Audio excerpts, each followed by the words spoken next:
This is a reading from the Notebooks by Maria Valtorta, 1943, November the 17th. The reference is Isaiah 10. Jesus says, "You make yourselves instruments of Satan by performing works of iniquity. Great or humble, you are no different in acting. You are overbearing and thieving. The great with great overbearance and thievery, the small with overbearance and thievery which are always greater than their condition would lead one to believe could be possible. And they are still not content, and long to be something more, to oppress and rob more. There is no social group immune from sin, and those among you who are honest because of the moral law, or holy out of love for God, are your greatest victims.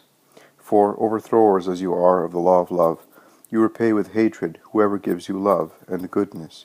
You are wicked to the good, and torturers of those who in the name of their God do not pay you back evil for evil. But even if it doesn't seem so to you, don't think you will remain unpunished. The throngs see the punishment of the great, and that of the small escapes them. For the great who fall make a loud noise, and the small, on the other hand, go unobserved among the many cases in the world. But, beginning in this life, you do not remain unpunished. The rest will come later in the other life, where for the hard-hearted there will be no mercy. But you that are now great, what will you do when in proportion to your wrongdoing the wrath of God and of the oppressed rises up against you? Don't you feel it hanging over you already and building up like a cloud laden with thunderbolts and a flood overflowing the dikes? And when the cloud opens and the wave overflows, where will you go? You that have spread hatred, pain, and injustice along your path, mad and demoniacal sowers, usurpers of the bread of others, and destroyers of the good of others. You didn't think, did you, while you had time at your service, of making unjust wealth a refuge for yourselves before the hearts of men and of God? How much good you could have done, being able to live blessedly, and pass blessedly into the life of true glory. And how will you, without faith and love, be able to live when you are brought low, as you have brought others low? You make yourselves the instruments of Satan, but I, more powerful than Satan, when I judge it to be the time for a new flood, take you and use you against each other, nations against nations, and on a small scale, relatives or friends against relatives or friends, to make man the punishment of man, punishing man's sins by way of man, his fellow. Do you oppress, and I allow others to oppress you? Do you rob a country, and I permit others to rob your country? Isaiah rightly says, "The stick and rod of the wrath of God, this is what you are with each other, when you overstep the bounds."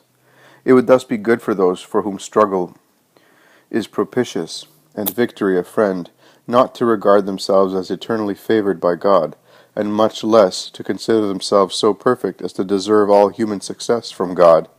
No, if those who triumph use their triumph badly, I will strike them and cast them down into the dust. I am the King and the Lord, and no one is greater than I. I am the just one, and show no partiality. My gaze sees all in the same light. The stock from which you come is the same, as are your obligations towards God, your Creator, and His thought is the same regarding all of you. The most civilized among you are for me like the least civilized, like the savages, ignorant of everything but their virgin forest.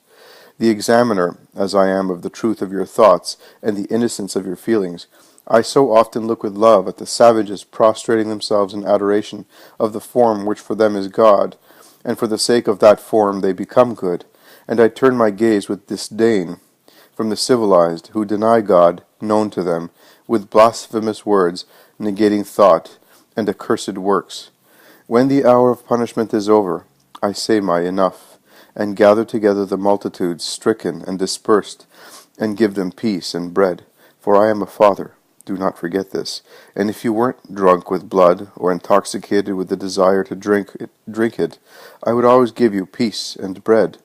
The more numerous the just of God are, overwhelmed in the common punishment, not for their punishment, but for your redemption, amidst the crowds of madmen, the more quickly and abundantly and securely I give bread and peace. For good, in order to flourish, always needs the tears of saints and the holocausts of redeemers. Oh, blessed are these Christs, whom you do not know, but whom my heart gathers like gems into a coffer. Oh, blessed are these angels, who, in the midst of the chorus of curses and obscenities in which you perish, are able to sing the Gloria and the Sanctus to their God, purifying this earth of the miasmas which your sins create.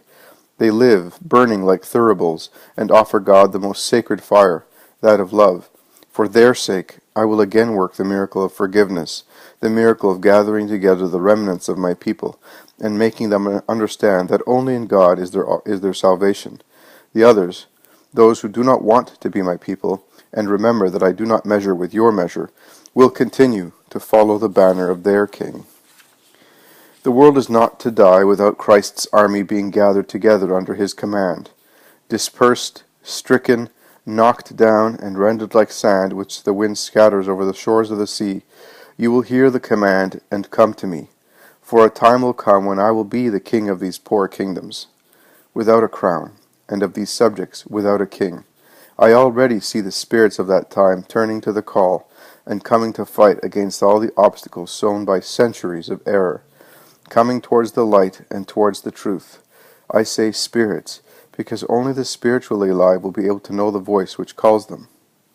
O you that are already spiritually alive, precursors of the Christ in his second coming, antithesis of the precursors of the Antichrist, who in his name carry out the work preparatory to desolation, prepare the ways for me by your holocaust.